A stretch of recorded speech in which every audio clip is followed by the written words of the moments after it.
तो भाई लोग खुलासा हो चुका है कपिल शर्मा शो की पूरी कास्ट पर एपिसोड नेटफ्लिक्स से कितना चार्ज करती है और वो कौन एक्ट्रेस है जिसने अवार्ड शो में शाहरुख खान को ये कौन अंकल है करके बुला दिया। जननायकन मूवीज की प्रॉब्लम सीबीएफसी और कोर्ट की तरफ से खत्म ही नहीं हो रही और क्या विकी कौशल फ्रॉम उरी धुरंधर 2 के अंदर कैमियो करने वाले हैं। और इसी के साथ इस वीडियो में बात करेंगे ओ रोमियो का ट्रेलर आ चुका है, हुसैन उस्त्रा कौन है, सपना दीदी कौन है, दाऊद के साथ क्या लिंक है, सब बात करेंगे। इस साल का सबसे बड़ा कमबैक अक्षय कुमार करने जा रहे हैं, हॉलीवुड के कई अपडेट्स है, चलिए बात करते हैं। सबसे पहले पैसों की बात करते हैं क्योंकि दूसरा कितना कमा रहा है वो जानने में अपने को बड़ा सुकून मिलता है। नेटफ्लिक्स कपिल शर्मा को पर एपिसोड अराउंड 5 करोड़ देते हैं, सुनील ग्रोवर 25 लाख, कृष्णा अभिषेक 10 लाख, सिद्धू बाजी 30 से 40 लाख पर एपिसोड और अर्चना पूरन सिंह 10 से 12 लाख पर एपिसोड। बाकी सबका ठीक है, लेकिन अर्चना पूरन सिंह उसके कंट्रीब्यूशन के हिसाब से कम 20-30 करोड़ तो देना चाहिए। अच्छा, धुरंधर पार्ट 2 के लिए सबसे बड़ा ट्विस्ट, धुरंधर मूवी रिलीज के पहले विक्की कौशल ने अपना एक छोटा सा कैमियो शूट किया था एंड हाई चांसेस है कि सेकंड पार्ट के अंदर Vicky Kaushal Uri the surgical strike वाला एज मेजर विहान शेरगिल हमें देखने मिल सकते हैं। अगर धुरंधर 2 में विक्की कौशल हाउस द जोश वाला डायलॉग बोल दिया,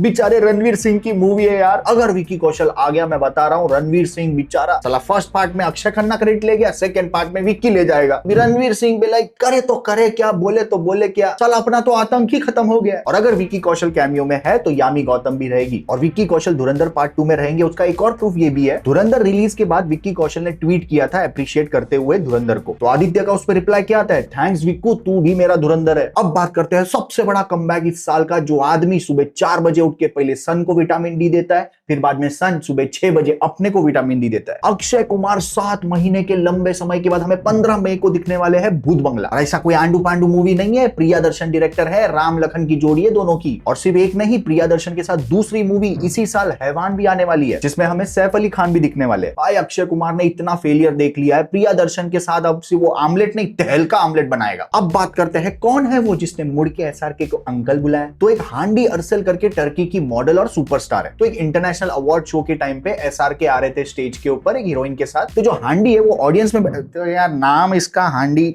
अरसेल है ना, ऑडियंस में बैठ के वीडियो ले रही थी, जिसको आप फैन गर्ल मोमेंट टाइप बोल सकते हो। और ये चीज हो गई वायरल। तो ये चीज एसआरके के हेटर ने देख ली, बहन के पकोड़े ने उस आंडी अरसेल के इंस्टाग्राम स्टोरी का स्क्रीनशॉट लेके उधर एरो करके लिख दिया हु इज दिस अंकल, और इस चीज को सोशल मीडिया पे वायरल कर दिया। सबको लगने लगा कि ये आंडी मतलब ऐसे सब कमेंट गंदे गंदे करने लगे आंडी अरसेल। और आंडी अरसेल ने बाद में फिर उसने खुद ने कमेंट किया कि दिस इज फेक, मैंने ऐसा कुछ बोला ही नहीं। यहां से इंडियन हंडी अरसेल को सॉरी बोल रहे कि we are sorry, you have to go through this. अच्छा, बिना फैक्ट चेक किए इंस्टाग्राम पे अभी भी कुछ इन्हीं इन्फ्लुएंसर आंडू पांडू एसआरके के सो कॉल्ड फैन डायरेक्ट जाके वीडियो बना रहे हैं कि आंडी ने ऐसा कर दिया, उसकी 6 पुश्ते खरीद सकता है एसआरके, वो टर्की कंट्री की पूरी फिल्म इंडस्ट्री को खरीद सकता है मेरा एसआरके। अरे तुम्हारी अंडी मंडी संडी, वो हांडी ने ऐसा कुछ नहीं किया है। पढ़े लिखे तो है लेकिन अनपढ़ की गिनती उनसे भी कहीं ज्यादा है अपने यहाँ। अब बात करते हैं जननायकन वर्सेस सीबीएफसी वर्सेस कोर्ट। तो थलपति विजय की मूवी जननायकन मुश्किल में है। अच्छा, 20 जनवरी तक अपडेट ये है कि मद्रास हाईकोर्ट ने ऑर्डर रिजर्व कर लिया है और प्रोड्यूसर्स को साफ कह दिया कि 500 करोड़ मूवी पे आप लोगों ने लगाया, उसका बहाना बिल्कुल नहीं चलेगा। कोर्ट ने उल्टा ये कहा कि बिना सीबीएफसी के सर्टिफिकेट आपने कैसे क्या अनाउंस कर दिया कि 9 जनवरी को मूवी आ रही है। तो अब प्रोड्यूसर्स कह रहे हैं कि और डिले करेंगे तो अमेजॉन प्राइम हम पे लीगल एक्शन लेने की धमकी दे रहा है, क्योंकि शायद जननायकन अमेजॉन प्राइम पे फरवरी के महीने में आने वाली थी। अब फरवरी पास आ रहा है और मूवी ही अभी तक रिलीज नहीं है, इसीलिए अभी तक जो कह रहे थे कि रिपब्लिक डे के वीक में रिलीज होगी वो नहीं लगता। अब बात करते हैं कि बॉर्डर 2 की एडवांस बुकिंग ओवरसीज ऑस्ट्रेलिया के अंदर धुरंधर और वॉर 2 से भी ज्यादा हो रही है और इंडिया में धुरंधर से भी ज्यादा एडवांस बुकिंग चल रही है बॉर्डर 2 की। और वो होगा भी क्योंकि धुरंधर ने जीरो मार्केटिंग की थी, इतना कॉन्फिडेंस था उनको अपने कंटेंट पे। और बॉर्डर 2 के मेकर्स भी फुल कॉन्फिडेंस में है, इसीलिए उन्होंने फर्स्ट डे फर्स्ट शो का प्राइस जो है उसको कंपेयर टू पिछले रिलीजेस बढ़ाकर 20-30% कर दिया है। और टिकट का प्राइस बढ़ गया तो क्या हुआ, पैसों की कमी नहीं है, किसी से भी उधार ले लूंगा, लेकिन अपने देश के लिए, अपने वतन के लिए बॉर्डर 2 देखने जाऊंगा। First day first show theatre में आतंक मचाऊंगा, थिएटर तोड़ूंगा, लेकिन अपने देश के लिए बॉर्डर 2 जरूर देखने जाऊंगा। और अगर बॉर्डर 2 के बारे में किसी ने कुछ भी बुरा भला कहा, उसका वीएफएक्स खराब था, सनी पाजी चिल्ला रहे, नॉस्टैल्जिया के नाम पे पैसा छाप रहे, मूवी अच्छी नहीं है,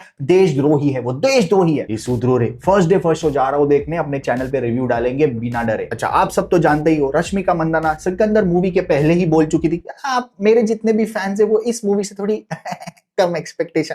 अब रश्मिका ने एक इंटरव्यू के अंदर इससे भी बड़ा खुलासा किया कि जब AR मुरुगदास जी डायरेक्टर साहब मेरे पास मूवी लेकर आए थे तो उन्होंने जो मूवी मुझे बताई थी वो कंप्लीटली डिफरेंट हो गई जब बन के वो बाहर निकली। अरे रश्मिका जी, भाईजान की मूवी है, शुरुआत मुरुगदास जी ने की, खत्म भाईजान करते हैं। लेकिन हाँ, रश्मिका ने बाद में सफाई भी दी क्योंकि वापस काम भी तो करना है। मूवी जो एक्चुअल होती है वो एंड होते होते थोड़ी बहुत चेंजेस हो जाते हैं उसमें, डिपेंडिंग की एक्टर्स कब उठते हैं, सुबह सुबह का शॉट देने आते हैं कि नहीं आते। ड्रामा मैंने कुछ नहीं, मैं भाईजान से बहुत प्यार करता। और बैठे बैठे क्या करे, करना है कुछ काम। निधि अग्रवाल जो राजा साहब की हीरोइन है, उसका पॉडकास्ट रणबीर अलाहाबादिया के साथ, जिसमें उसने क्लियरली बोल दिया इतना नेगेटिव PR होता है। माई शो रेटिंग, IMDb की rating, paid reviews, IMDb rating, book my show की रेटिंग, जैसे ही मूवी रिलीज होती है उस पे हेट आना शुरू हो जाता है, पेड नेगेटिव PR होता है और इन सब की रेटिंग में खेल निधि जी। चिकन बिरयानी बोल के हमको कौवा बिरयानी खिलाने वाले आप अभी कौवा बिरयानी को कौवा बिरयानी बोलेंगे तो वो पेड नेगेटिव PR नहीं होता। लेकिन हाँ, एक पॉइंट के बाद जब ये हद से ज्यादा बढ़ जाता है तो वो क्लियर साफ दिखाई देता है कि ये नेगेटिव PR चल रही है। एंड 99% नेगेटिव PR राजा साहब के लिए की भी होगी, लेकिन 99% वो था भी कौवा बिरयानी। तो इस बार क्या ना, फिटुस हो गया। अच्छा, मार्च के महीने में धुरंधर टॉक्सिक तो भिड़ ही रहे और भी कई बड़े रिलीज होने वाले हैं। उसके चलते धमाल 4 ने अपनी रिलीज डेट को पोस्टपोन कर दी। पहले ईद के दिन रिलीज होने वाली थी, अब वो 12 जून 2026 को आई। अगर धमाल धुरंधर और टॉक्सिक के साथ रिलीज होती तो उसका ध और उसका माल अलग हो जाते। जापान में पुष्पा 2 री रिलीज हुई है, उसका एक वीडियो वायरल जा रहा है, लोग वहां पे लिटरली रो रहे हैं अल्लू अर्जुन को देख। जैसे हमारे लिए एनीमे परम आनंद है, वैसे ही पुष्पा 2 जापानीज लोगों के लिए परम आनंद है। और सिर्फ पुष्पा 2 नहीं, जापानीज लोगों को भाई परम आनंद मिलता है साउथ की मूवीज से। ऐसे राजामौली की बाहुबली हो, मक्खी हो या फिर RRR, सारे मूवीज थिएटर पैक रहते हैं। और जेलर 2 के आखिरी के कुछ सीन शूट करने के लिए रजनीकांत गए कोची। डायरेक्टर नेल्सन क्लाइमैक्स के सीन को और भी बड़ा और ह्यूज ग्रैंड बना रहे हैं। कूली के बाद अब मेरी आखिरी होप्स जेलर 2 से है और मैं बहुत एक्साइटेड हूं जेलर 2 के लिए। भाई जब रजनी सर वॉक करते हुए आते हैं और पीछे अनिरुद्ध का BGM चलता है ना,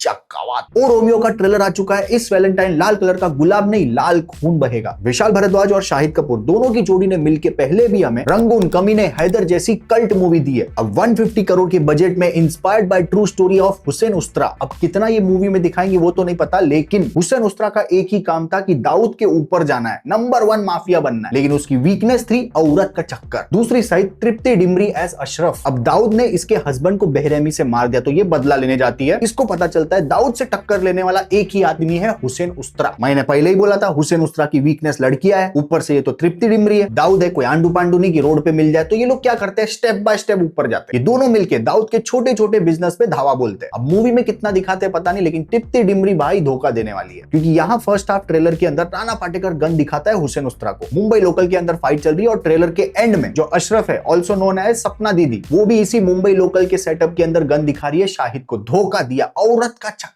मूवी का बजट 150 करोड़ है और मैं गारंटी देता हूं शाहिद कपूर अपने कंधे पे उठा के मूवी को आराम से 200 करोड़ ले जाएगा। क्योंकि अभी के टाइम पे रोमांस चलता है, एक्शन चलता है, ब्रूटैलिटी और चलता है। 2026 में लव लैंग्वेज ही हेट, वायलेंस और नफरत है। आप कितने एक्साइटेड हो मूवी के लिए कमेंट में बताना। अब आते हैं अगली न्यूज पे। अब बात करते हैं हॉलीवुड की तड़कती भड़कती news. Avatar part 3 box office पे कितना कमाएगी उसी के ऊपर भविष्य डिपेंडेंट था 4 और 5 का। फाइनली 5 वीक्स के बाद एवेटार पार्ट 3 $1.3 बिलियन कमा चुकी है। लेकिन मूवी का बजट $400 मिलियन था, उसके ऊपर इन्होंने खर्चा किया मार्केटिंग के ऊपर, सब मिला के ब्रेक इवन के लिए $1 बिलियन कमाना था। वो कमा के 300 मिलियन और क्रॉस कर चुकी है। लेकिन जेम्स कैमरॉन ने बोला है अगर हम एवेटार की दुनिया को कंटिन्यू करना चाहते हैं तो उसको हमें इतने लोवेस्ट बजट में बनाना पड़ेगा कि इसकी कमाई जितनी भी हो उसमें से कम 70-80% प्रॉफिट होना चाहिए। Avatar part 1 $2.9 billion, avatar part 2 $2.3 billion, avatar part 3 $1.3 billion. ये धीरे धीरे घटते जा रहा है एक बिलियन डॉलर से। लेकिन भले ही इसकी कमाई कम हो रही है, स्टिल एवेटार एक बहुत बड़ी तगड़ी फ्रेंचाइजी है। कमाई से याद आया, ज़ूटोपिया पार्ट 2 डिज्नी की all time highest earning movie बन चुकी है, $1.7 बिलियन,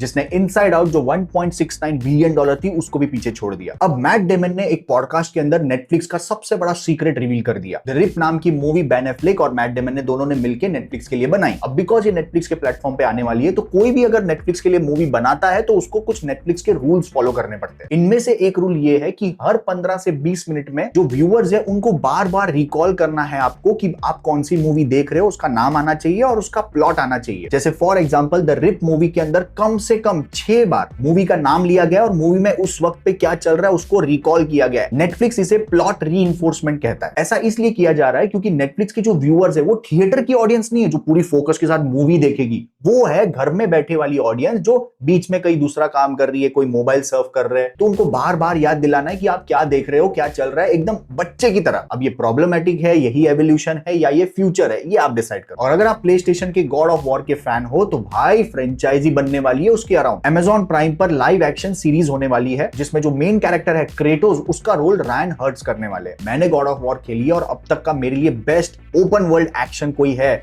अनचार्टेड के बाद तो वो गॉड ऑफ वॉर। अनचार्टेड गोट है। इस वीकेंड बहुत सारे मूवीज आ रहे हैं, Chhata Pacha, border 2, mercy, space jam, Marty supreme, हर एक के रिव्यू के साथ मिलूंगा। सब्सक्राइब कर लेना। Thank you so much. और भाई लोग, ये न्यूज की सीरीज आपको कैसी लग रही है कमेंट में जरूर बताना। इसका नाम क्या रखे यार वो बताओ। Thank you so much, love you, take care, bye bye.